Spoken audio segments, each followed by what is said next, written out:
samtang may nahihiling pang panahon.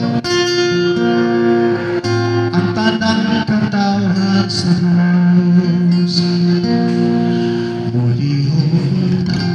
muli ho nagkaroon ng tanda sa pagmata, samtang may nahihiling pang panahon sa pagsulti kanina sa kamaturan.